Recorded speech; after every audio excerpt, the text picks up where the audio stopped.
현실적으로 법인회생에서 100% 변제는 없습니다. 그러니까 법인에서 30% 내지 40%를 변제하고 나머지 잔액은 대표자 연대보증 채무로 그대로 남는 거예요. 바로 이 지점에서 법인은 회생을 했는데 나는 어떡하지? 라는 문제가 생기는 겁니다.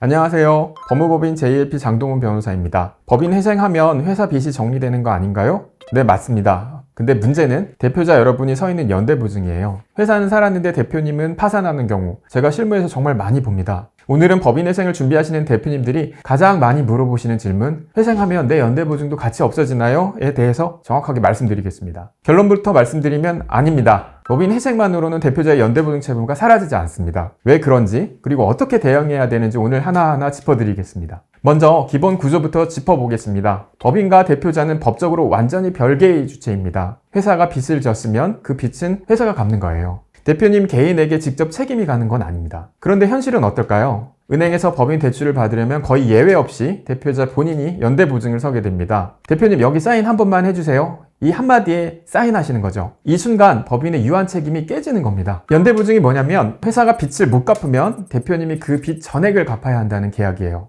회사 빚이 10억 원이면 대표님 개인한테도 10억 원의 청구가 그대로 들어옵니다. 반반 나눠서가 아니라 전액입니다. 그러니까 회사를 살리려고 법인회생을 신청했는데 정작 대표님 개인한테는 채권자들이 당신이 보증을 썼으니까 당신이 갚아라 하고 기한이익 상실 통지가 날아오는 겁니다. 여기서 한 가지 꼭 짚고 넘어가야 할 게 있습니다. 신용보증기금, 기술보증기금, 중소벤처기업진흥공단 같은 정책금융기관 얘기입니다. 2018년 4월부터 이 기관들은 신규 대출에 대해서 대표이사 연대보증 제도를 일괄적으로 폐지했습니다. 그래서 2018년 이후에 새로 보증서를 발급받으신 분들은 연대보증이 없어요. 대신 책임경영 이행각서나 성실 이행각서 같은 걸로 대체하게 됐습니다. 그런데 문제는요, 2018년도 이전부터 대출을 받아서 계속 연장해 오시는 분들이었어요. 이 분들은 기존 보증서가 그대로 살아있기 때문에 연대보증 채무도 그대로 남아있습니다. 이 부분을 잘 모르시는 대표님들이 정말 많아요. 아니, 신보 기본은 연대보증이 없어졌다며 하시는데 그건 2018년 이후 신규 건에만 해당됩니다. 한편 대출 갱신 때 없어진 것으로 아시는 경우에도 실제로는 여전히 10%, 20% 정도는 남아있는 경우도 많이 있습니다. 다만 희망적인 부분도 있습니다. 이 정책금융기관들은 법인이 회생 인가를 받거나 파산 시 면책을 받으면 주채무 감면 비율에 맞춰서 대표자 연대보증 채무도 같은 비율로 줄여주는 규정이 있습니다. 예를 들어 신보 채무를 법인회생으로 70% 정도 탕감받았다면 대표님의 연대보증 책임도 70%로 줄어드는 식입니다. 이런 정책금융기관 채무가 있으신 분들은 이 부분을 꼭 확인해 보셔야 합니다. 신용보증기금법 제30조의 3 연대보증 채무의 감경, 면제 규정에서 채무자 회생 및 파산에 관한 법률 제250조 제2항, 제567조, 제625조 제3항에도 불구하고 채권자가 기금인 경우에는 중소기업의 회생기획 인가 결정을 받는 시점 및 파산 선고 이후 면책 결정을 받는 시점에 주채무가 감경 또는 면제될 경우